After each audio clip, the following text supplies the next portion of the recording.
জনাব মহিনুদ্দিন সাহেব, সাধারণ সম্পাদক, বাংলাদেশ যুব অধিকার পরিষদ, নোয়াখালী জেলা। রহমান ভাই,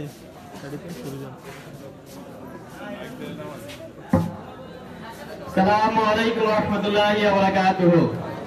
সবাই কেমন আছেন? এই সময় মনে জিমে গেছে। আমরা কেউ এলেবেলে করবো না, অল্প কিছু করে কয়েকটি কথা বলে আমি শেষ করে দিব। বাংলাদেশ গণ অধিকার পরিষদ নোয়াখালী জেলা দেবগঞ্জ উপজেলাধীন 13 নং রসুলপুর এবং 16 নং কাদিরপুর ইউনিয়ন গণ অধিকার পরিষদের উদ্যোগে আজকের এই 21শে ফেব্রুয়ারি মহান আন্তর্জাতিক মাতৃভাষা দিবস উপলক্ষে 1952 সালে সকল শহীদদের জন্য আজকের এই দোয়া আয়োজনে উপস্থিত নোয়াখালী জেলা গণ অধিকার পরিষদের সকল নেতৃবৃন্দ এবং আমার প্রাণপ্রিয় এলাকাবাসী সকলকে আমি আমার বাংলাদেশ যুব অধিকার পরিষদ নোয়াখালী শাখার পক্ষ থেকে আন্তরিক শুভেচ্ছা এবং ধন্যবাদ জানাচ্ছি। আসলে আমাদের দল সম্পর্কে আমার পূর্বে বক্তাগণ বলে গেছে, আমি আমার এই অঞ্চলে কিছু কথা নিয়ে আপনাদের সামনে আদিবাসী বা কিছু কথা আমি বলবো।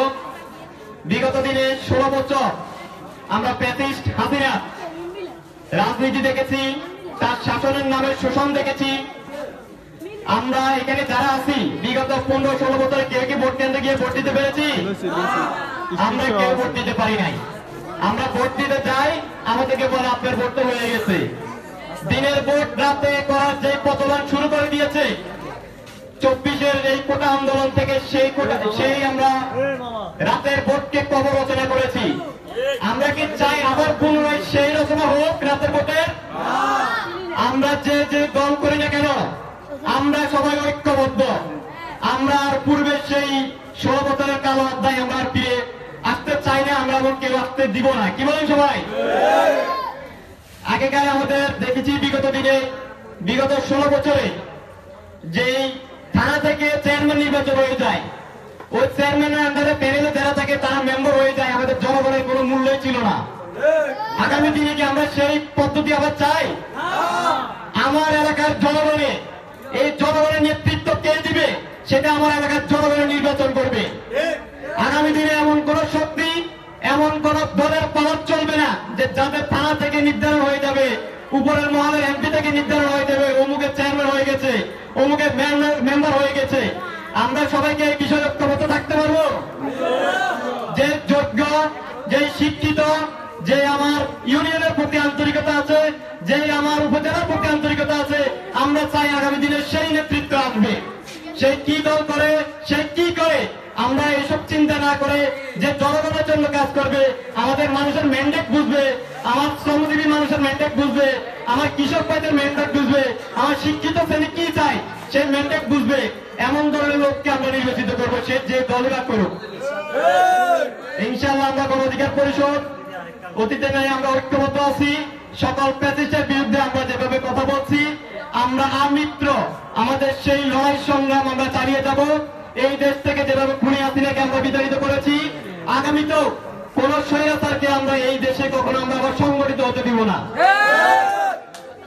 আমি আপনাদের কাছে আহ্বান করব, বাংলাদেশ গণ অধিকার পরিষদ একটি তারুণ্য নির্ভরশীল একটি দেশ, একটি দল। এই দেশের 18 সালের পর থেকে যখন আপনার বড় বড় দলগুলো মাঠে নামে কথা বলার সুযোগ পাই নাই, যখন জামাত বিএনপির মতো দলকে মাঠে নামার শেখ হাসিনার সুযোগ দেয় নাই, তখন এই গণ অধিকার পরিষদ বিভিন্ন নূর সংখ্যায় কম হলেও 10 জন রাজপথে নেমে স্বৈরাচারের বিরুদ্ধে আন্দোলন সংগ্রাম করে আজকের এই 24-এর আমরা চূড়ান্ত স্বাধীনতা আমরা পেয়েছি। আমরা চাই আপনারা আমাদের সাথে যুক্ত হয়ে আগামী দিনে রাষ্ট্রটি বিনিয়োগের জন্য তরুণদেরকে আপনারা সাপোর্ট দিবেন, তরুণদের সাথে থাকবেন। আমরা তরুণরা আগামীর বাংলাদেশকে, আগামী প্রজন্মকে ভালো একটা জায়গায় নিয়ে যেতে চাই। এই খুনি হাসিনা বিগত 16 বছরে বাংলাদেশকে যে পর্যায়ে তলানিতে নিয়ে গেছে, আমরা তরুণদের চাই তার থেকে উদ্ধার হয়ে আমরা দেশকে ভালো একটা জায়গায় নিয়ে যেতে।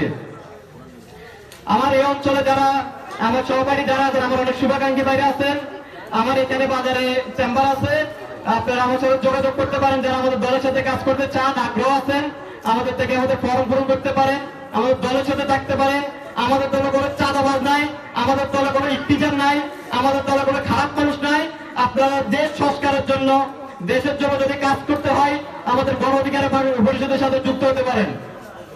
সন্ধ্যা হয়ে গেছে, মাগরিবের কিছুক্ষণ পরে মাগরিবের নামাজের আযান দিয়ে দিবে। আমি আর কথা বাড়াবো না।